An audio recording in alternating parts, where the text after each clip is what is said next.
তো আজকে আমরা আরেকটা এমসিকিউ সলভ করব। দেখো এমসিকিউতে বলা হয়েছে এক অণু NaLOH4 এই যৌগটার নাম কি, তোমরা কমেন্ট সেকশনে জানাবা, আমি নাম বলে দিচ্ছি না। এর মধ্যে বিদ্যমান নিউটন সংখ্যা কত? তার মানে একটা যৌগ দেওয়া আছে, তোমাকে বলে দেওয়া আছে এই যৌগের ভিতরে নিউটন সংখ্যা কত। তাহলে আমরা নিউটন সংখ্যা কিন্তু বের করার অলরেডি নিয়ম শিখে ফেলছি। যেমন তুমি কি করবা, নিউটন সংখ্যা বললে ভর থেকে প্রোটন সংখ্যা মাইনাস করবা। তাহলে বলো তো এইখানে কি কি পরমাণু আছে? সোডিয়াম আছে, অ্যালুমিনিয়াম আছে, অক্সিজেন আছে, হাইড্রোজেন আছে। তো প্রত্যেকটা কি বের করবা?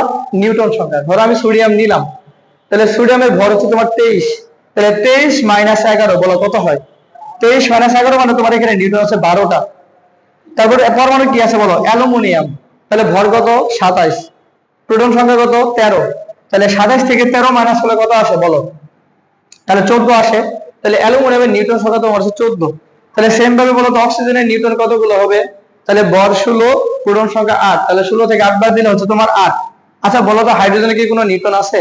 না, তার মানে হাইড্রোজেনের নিউটন তোমার হচ্ছে 0। তাহলে যেহেতু আমরা তোমার প্রত্যেকটা পরমাণুর জন্য নিউটন সংখ্যা পেয়ে গেছি, তাহলে আমরা যৌগের ভিতরে বসাই। তাহলে বলো সোডিয়ামের নিউটন কতগুলা? 12 প্লাস। অ্যালুমিনিয়ামের নিউটন কতগুলা? 14 প্লাস। বলো অক্সিজেনের নিউটন কতগুলা? একটার জন্য হচ্ছে তোমার 8, এখানে কতগুলো আছে? 4টা, তাহলে 4টা কত হবে? 32। বলো তো ভাই হাইড্রোজেনে কি কোনো নিউটন আছে? তাহলে নাই, শূন্য। তাহলে শূন্যের সাথে যে কোনো সংখ্যা গুণ করলে কত হয়? জিরোই তো হয়। তাহলে হাইড্রোজেনের নিউটন সংখ্যা তো হচ্ছে 0।